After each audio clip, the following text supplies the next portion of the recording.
বড় মামার বাগানে 24টা নারকেল গাছ, আম জাম সুপুরি ফলসা কলা তো আছেই, 12 মাসে ফুল গাছেরও অভাব নেই।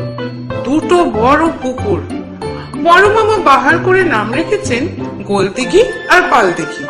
প্রচুর মাছ ছেড়েছেন, ধরার উপায় নেই, ধরলেই দক্ষযজ্ঞ। মাছ বেড়ে বেড়ে এত মাছ হয়েছে, কোনো পুকুরেই নামার উপায় নেই। মাছে গুঁতো মারে, কাঁটা মারে। সেদিন একটা বড় কাতলা মাছ মাসিমার কাপড় ছিঁড়ে ফর্দা ফাই করে দিয়েছে। বড় মামার কাণ্ড কারখানায় কেউ সন্তুষ্ট নয়। মেজো মামা এত রেগে আছেন, 1 মাস কথা বন্ধ। বড় মামা আমাকে বলেছেন, গীতায় বলা আছে কাজ করে যাবে, ফলাফলের দিকে তাকাবে না। মেজো মামাকে সে কথা বলেছিল। মেজো মামা উত্তরে বলেছিলেন, গীতায় কাজের কথা বলা হয়েছে।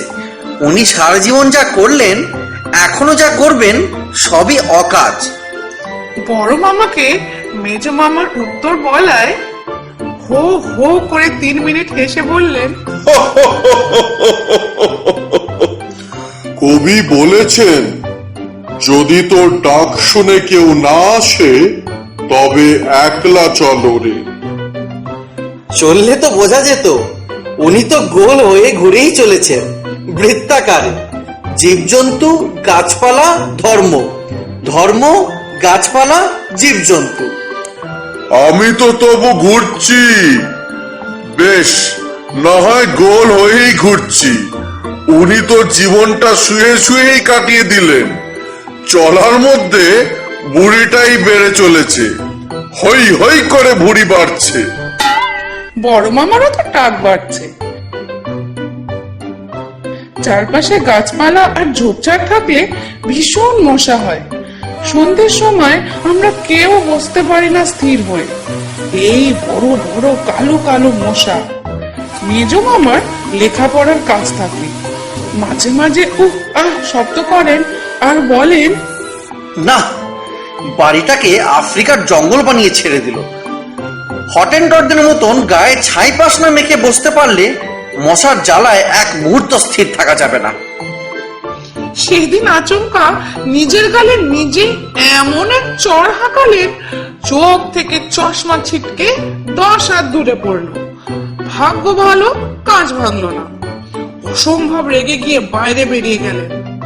রাস্তায় মেজো বাবুকে খামোখা পায়চারি করতে দেখে সকলেরই এক প্রশ্ন, হলো কি? সকলকেই এক উত্তর, বড়বাবু বাড়িতে ব্লাড ব্যাংক খুলেছেন। আমার দান করার মতন অত রক্ত আর শরীরে নেই। সে আবার কি? 5 মিনিট ভেতরে গিয়ে স্থির হয়ে একটু বসার চেষ্টা করে দেখুন। মাসিমাও ভীষণ ক্ষেপে আছেন। সেদিন সন্ধেবেলা সবে গান গাইতে বসেছেন। আছে দুঃখ বলে যেই হাঁ করেছে, একেবারে টাগরায়।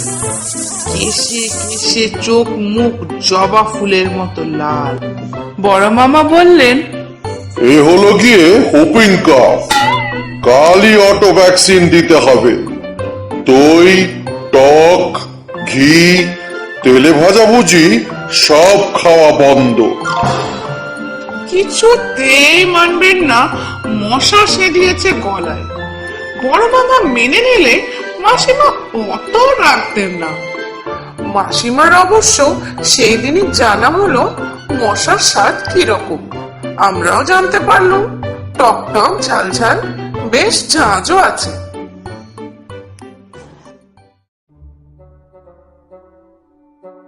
যে কোনো জিনিসই বড় মামা একটু দেরিতে মানেন, আর মেনে নিলে সঙ্গে সঙ্গে কাজ হয়। এমন কাজ হয় যে সকলেই তখন স্বীকার করে একটু বাড়াবাড়ি হয়ে গেল, অতটা না হলেও চলতো। বড় মামা মানুষের কথা তেমন বিশ্বাস করেন না। যেমন মশা নিয়ে মানুষের হইচই বড় মামা গ্রাহ্যই করতেন না। বললেই বলতেন, এটা তো সাহেবদের দেশ নয়, বাংলাদেশের বনে বাঁধারে মশা একটু হবেই। আমাদের ছেলেবেলায় আরো আরো মশা ছিল, চলতে ফিরতে মশার সঙ্গে ধাক্কা লাগতো। মশারি ফেলে গান গাইলেই হয়। আমাদের বাল্যকালে বড় বড় কালোয়াতি গানের আসর বসত মশারির ভেতরে। ওস্তাদ ফজলু খাঁ, ঝিলমিল বাই, হুড়ুমজান, গুড়ুমজান সব মশারির ভেতরে সারেঙ্গিওয়ালা আর তবলচিকে নিয়ে বসতেন। শ্রোতারা বসতো বাইরে, তালে লয়ে চটাস চটাস করে মশা মারত। গান জমে উঠত আপনা আপনি। ইচ্ছে থাকলেই উপায় হয়, প্রয়োজনই আবিষ্কারের উৎস। Necessity is the mother of invention. বড় মামার একজোড়া সাদা কাকাতুয়া আছে, সারা দিন কপচায়, রাতে ঘাড় কাত করে দাঁড়ে বসে ঘুমোয়। সেদিন বড় মামা বারান্দায় পায়চারি করতে করতে গুনগুন করে গাইছিলেন, ভবে সেই সে পরমানন্দ। ভবে সেই যে পরমানন্দ। আর কাকাতুয়া দুটো থেকে থেকে পাখা ঝটপটাচ্ছিল। বড় মামা প্রথমে ভেবেছিলেন ওরা গান শুনে মুগ্ধ হয়ে তালি বাজাচ্ছে। যতই হোক ভক্ত পাখি তো, সকালে রাধে কৃষ্ণ করে বাড়ি ফাটায়। কিন্তু পাখি দুটো এলোমেলো ঝটাপটি শুরু করে দিল, তার লয় সং কিছুই মানছে না। আর তখনই বড় মামার সন্দেহ হলো, পাখি তাল দিচ্ছে না, ঝটাপটি করছে অন্য কারণে। টর্চ লাইট ফেলে দেখলেন কাকাতুয়ার চোখ ঘুমে উল্টে আছে, আর রাশি রাশি মশা একেবারে ছেঁকে ধরেছে। পালক টালক সব কালো হয়ে আছে, কিছু কিছু মশা হড়কে হড়কে পড়ে যাচ্ছে। সঙ্গে সঙ্গে বড় মামার ব্যবস্থা চালু হয়ে গেল। পাখি আহা কৃষ্ণের জীব, মানুষ কষ্ট পাক ক্ষতি নেই, অবলা জীব মশার কামড়ে ছটফট করবে। সঙ্গে সঙ্গে মশারির ব্যবস্থা, সে এক এলাহি কাণ্ড। দাঁড় তো ঝোলাতে হবে, কিসে ঝুলবে? কেন, আলনা? আলনায় দাঁড় ফিট করে তার উপর ফেলা হলো নাইলেক্সের মশারি। পাখির পিছন থেকে কিছু বেরিয়ে মেঝে নষ্ট করে দিতে পারে, সে ব্যবস্থাও হলো। সারি সারি কাগজ পাতা।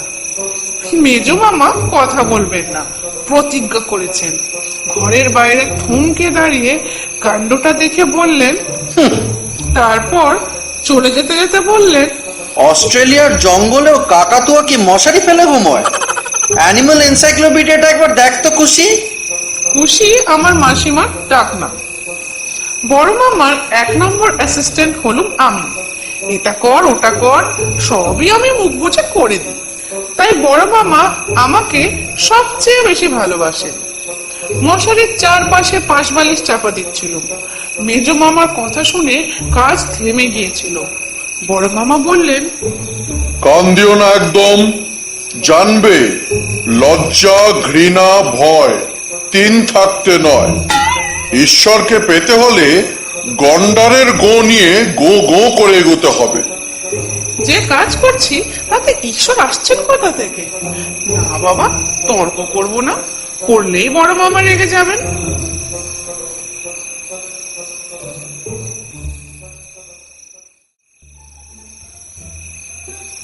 রাতে বড় মামার ঘরে হুড়মুড় দুড়মুড় ভীষণ শব্দ। ঠ্যাং ঠ্যাঙা ঠ্যাং করে গোটা কত টিনের কৌটোও পড়লো। কাকাতুয়াদের কর্কশ রাত ফাটানো চিৎকার। কি হলো কি হলো?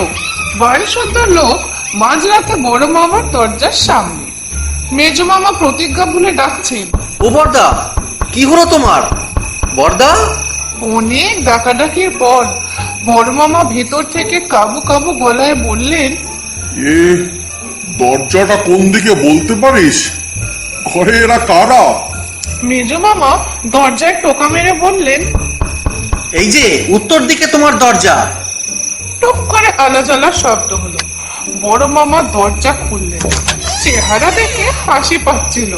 মাথায় মুখে সাদা সাদা কিসের গুঁড়ো, এলোমেলো চেহারা, যেন কলসির মধ্যে থেকে সিল্কের জামা বেরিয়ে এলো। ঘর লন্ডভন্ড, আলনা ফ্ল্যাট হয়ে মেঝেতে পড়ে। মশারিতে জড়ামড়ি হয়ে বসে আছে হুন্দ দুটো কাকাতুয়া। ঘর ময় টিনের কৌটো গড়াগড়ি যাচ্ছে, ক্যাপসুল হজমের পাউডার ছড়াছড়ি। আকাশ থেকে নভোচর নেমে এলে যেভাবে সকলে প্রশ্ন করে, আমরাও ঠিক সেইভাবে বড় মামাকে প্রশ্ন করতে লাগলাম, কি হয়েছিল কি হয়েছিল। বড় মামার ঘুমের ঘোর তখনও কাটেনি। ধীরে ধীরে সব মনে পড়তে লাগলো। এতক্ষণ সব গুলিয়ে গেছিল। ঘরের দরজাটা কোন দিকে তাই মনে ছিল না। মেজ মামা আর একবার জিজ্ঞেস করলেন, তুমি কি করতে গিয়েছিলে? বাথরুমে যাওয়ার জন্য উঠেছিলাম, খেয়াল ছিল না যে ঘরের মাঝখানে এইরকম একটা কল তৈরি করে রেখেছি। সব শুদ্ধ জড়িয়ে মরিয়ে কি যে হয়ে গেল। যা হলো তা তো দেখতেই পাচ্ছ। ওরে খুশি, এক গ্লাস জল। কাকাতুয়া দুটোকে অতি কষ্টে সে মশারির ভেতর থেকে উদ্ধার করা হলো। সে এক রক্তারক্তি ব্যাপার। দাঁড়ের কাকাতুয়া এক জিনিস, আর মেঝেতে দাঁড় সমেত পড়ে থাকা কাকাতুয়া আর এক জিনিস। ধরতে গেলেই কামড়ে দেয়। যেমন কাঁচির মতো ঠোঁট, তেমনি তার কামড়। অনেকটা ক্রিকেট খেলার মতো অবস্থা। প্রথমেই মাসিমা আউট, এক কামড়েই সরে পড়লেন। মেজো মামা ভয়ে আর ফিল্ডে নামলেন না। আমি আর বড় মামা বহুত কায়দা করে দুটোকে ধরে বারান্দার রিঙে ঝুলিয়ে দিল। ঝুটি ফুটি পালক মালক চটকে কাকাতুয়া দুটোর অবস্থা তখন কাক তারুয়ার মতো হয়েছে।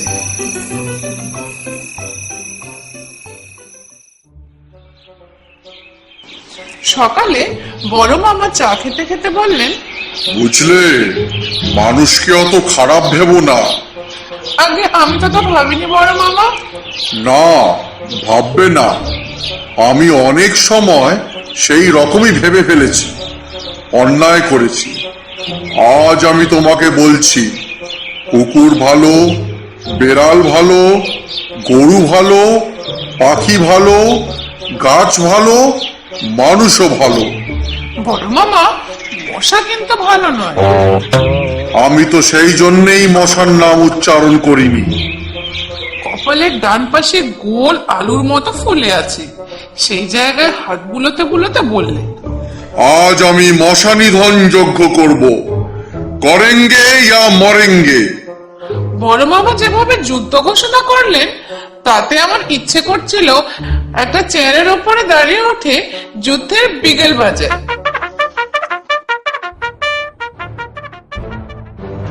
বড় মামার বাগানে কাজ করার জন্য একজন লোক আছে, যার নাম পুটে। বেটে খাটো পুটপুটে মানুষ। কখনো হাসে, কখনো কাঁদে, কখনো আপন মনে নাচে। খেতে দিলে খায়, নয়তো পড়ে পড়ে ঘুমোয়। কাজে একবার মন লেগে গেলে রক্ষে নেই, তখন আর তাকে থামায় কি। হাফ প্যান্ট পরে সেই পুটে নেমে পড়েছে বাগানে। মেজাজও বেশ ভালো। বাগান পরিষ্কার করে, পুকুর পাড় পরিষ্কার করে, পাতা টাতা পরিয়ে মশক বংশ ধ্বংস করা হবে। বড় মামা একটা সোলার টুপি পরে ওভারসিয়ার বাবুর মতো খুব হাঁকডাক করছেন। বেশ কাজ এগোচ্ছিল। হঠাৎ পুটে নারকোল গাছের দিকে তাকিয়ে বললে, ভোলা বাবু, ডাব খাবো। পুটে বড় মামাকে ভোলা বাবু বলে ডাকে। বড় মামা বললেন, কত উঁচুতে ঝুলছে জানিস? অত উঁচুতে ঝোলে বলেই তো আমরা মাঝে মাঝে ডাব কিনে খাই। তোরা মানুষ নস। পুটে যা খুশি তাই বলতে পারে, কেউ কিছু মনে করে না। বড় মামা বললেন, অমন কথা বললি কেন? তোরা গাছে উঠতে পারিস না, গাছ করেছিস বড় বড়। তুই পারিস? দেখবি। পুটে তড়াক করে গাছে লাফিয়ে উঠল। হাতে পায়ে জড়াজড়ি করে দেখতে দেখতে উঠে গেল টঙে। গাছ থেকে প্রথমেই পড়লো বিশাল একটা পাতা, ঝপাং করে। পুটে কিছু না নিয়েই উঠে গেছে গাছে। হাতে ধারালো কিছু নেই, কাঁধে ধরে টানলে কি আর ডাব পড়বে? অনেক উপর থেকে পুটে বললে, একটা কাঁটারি পাঠিয়ে দেবে? তুই নেমে এসে নিয়ে যা। পুটে বার কতক নিচের দিকে তাকিয়ে বললে, মনে হচ্ছে আমি উঠতেই পারি, নামতে পারি না, আমাকে নামিয়ে নিয়ে যা। সে কি রে, বড় মামার চোখ কপালে উঠে গেল। দেখতে দেখতে গাছতলায় ভিড় জমে গেল। পুটে গাছের মাথায় উঠে বসে আছে, মাঝে মাঝে হুমকি ছাড়ছে। 5 মিনিটের মধ্যে নামা আমাকে, নইলে পড়ে মরে যাব। কেউ বললেন, সার্কাস থেকে জানা না। কেউ বলছেন, দমকল ডাকো। বড় মামা ভয়ে অস্থির। উঠে পড়লেই মরবে, মরলেই বড় মামাকে পুলিশ ধরবে। কেন তুমি লোকটাকে কাছে তুলেছিলে? হ্যাঁ, মেজ মামা আবার বড় মামাকে খুব বকাবকি করছে। হঠাৎ ফুটে বললে, দেখ আমি কিরকম পাখির মতন উঠতে পারি। নিচে সকলে চিৎকার করে উঠলো। ওরে না রে না রে। কে কার কথা শোনে? পুটে মারলে পুকুরে লাফ, পুটে পড়লো জলে, বড় মামা পড়লেন মাটিতে। পুটে জল থেকে উঠে এসে জল নিংড়ে নিংড়ে বড় মামার মাথায় থাবড়ে জ্ঞান ফিরিয়ে আনলো। বড় মামা পিট পিট করে চাইছেন। পুটে মুচকি হেসে বললে, তোরা বড় ভীতু, বড় মানুষেরা বড় ভীতু হয়। আচ্ছা আসি রে, তোর ডাব তোর গাছেই রইলো, গুনে নিস। পুটে নাচতে নাচতে চলে গেল।